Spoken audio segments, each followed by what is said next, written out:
Sometimes you've got some eggs and you just don't know whether they're fresh or not. Now, it's kind of impossible to look at an egg and know if it's fresh, even though most grocery stores these days do print the date on them, just like so. But sometimes these dates get rubbed off because of some other reason that we just don't know. Now, in that kind of case, what do you do to figure out if an egg is fresh or not? Well, here's a simple trick. Just drop your egg in some water and the fresh ones will sink to the bottom just like this. And the unfresh ones will float to the top, just like so. Now, the great thing about this trick is you can do it with multiple eggs if you happen to have a big enough tub. And then you can easily detect which eggs are fresh and which eggs are no good. For example, here, these two are no good, and I'm just going to dispose of them and cook with the rest.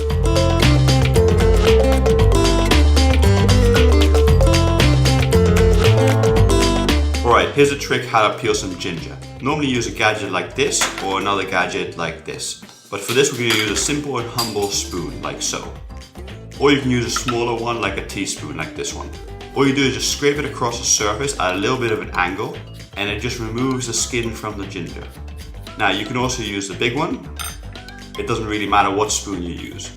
But the great thing about spoons is they can get into the crevices and valleys where other tools can't really get into, and they just remove the skin from the ginger, so you're left over with much more ginger root at the end of peeling. There we go, done.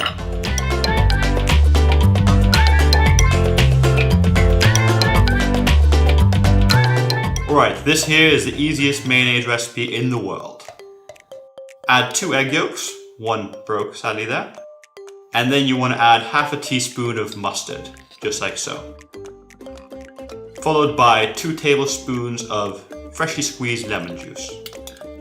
And then 1 tablespoon of water. This is very important. This is the key here to make the blender mayonnaise. Then you want to add half a teaspoon of flaked salt, just like so. That was smoked flake salt. And then you want to follow that with 240 milliliters of canola oil. Now, you can use any other kind of oil and you'll get different flavors of mayonnaise, but this is a very good oil to use for mayo. Once you've done that, then you want to take your hand blender and place it in. Now, I like to put it in an angle so there's no air pocket. And then you press it against your egg yolks at the bottom and start it. Now, this is very important. Don't pull it up until it starts to become mayo, and then slowly pull it up so that it can make the mayonnaise. And once it becomes a thick consistency, you want to pump it up and down quickly while it's still on the blender. And this will create a homogeneous mayonnaise, just like this. Okay, so once you've done that, just pull it out.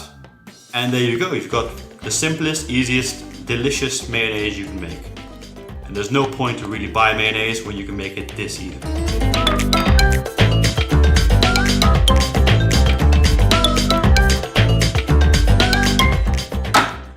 Cutting boards are great for cutting, but sometimes they can slip and slide and move.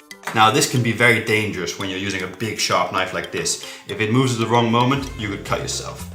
A very simple solution that I found for this is I went to IKEA and bought this special roll they have. It's a sort of sticky material that's used to keep carpets down. Now, you just cut it to size and place it underneath the cutting board, and it stays put and it does not move.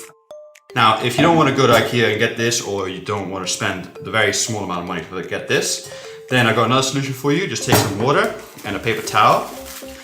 Just put it in there, then remove most of the water, and then just unravel that. Okay.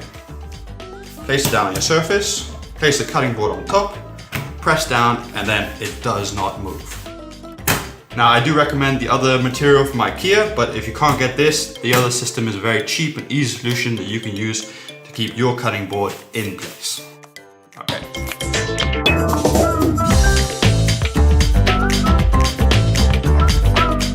Sometimes you want to spread some butter, but when you take it out the fridge, the butter is super hard and really hard to spread. This is super annoying. So what do? You usually just pop it in the microwave, but the issue with this is it always seems to over melt the butter and make it into a big soupy mess just like this. That can be very annoying. So there must be a better way. Well, there is. You take a cheese grater and then you just grate your butter stick. Yes, that's right, grate your butter stick. Now, that's got 2 added benefits. One, it delivers energy to the butter by the grating motion, which makes it a bit softer, and also the higher surface area makes it softer quicker also. Lastly, it's in this funny, interesting spaghetti-like consistency, which now is super spreadable, so you can just spread it on whatever you want, and you have nice soft butter. Success!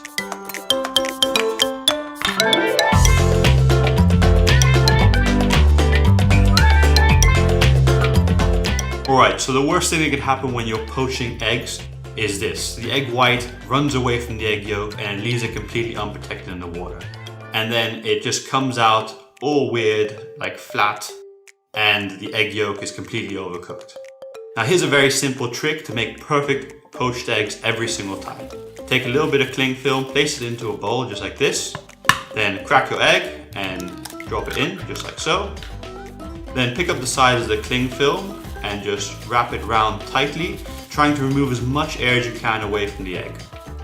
Once you've done that, then you just want to take a little piece of string, like this, wrap it round, and then tie one tight knot, just like this.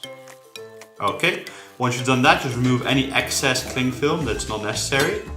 Now the great thing about this technique is you can ready make them and have them in the fridge ready to go for whenever you want to make them. Now, I'm just going to use this one right now. Just drop it in some hot boiling water, and you can do many at the same time because you don't have to pay much attention. And just leave it for 4 minutes to cook, and once you've done that, then you can just fish it out just like so. I recommend you let it cool down a little bit before you unwrap it, and once it's cooled down, just untie the knot just like this. And then unravel the cling film very gently, just like so. And then you've got a perfectly poached egg that you can use with your eggs Benedict or salad or whatever you want. And in the inside you'll have a delicious, slightly runny egg yolk, just like this. Done.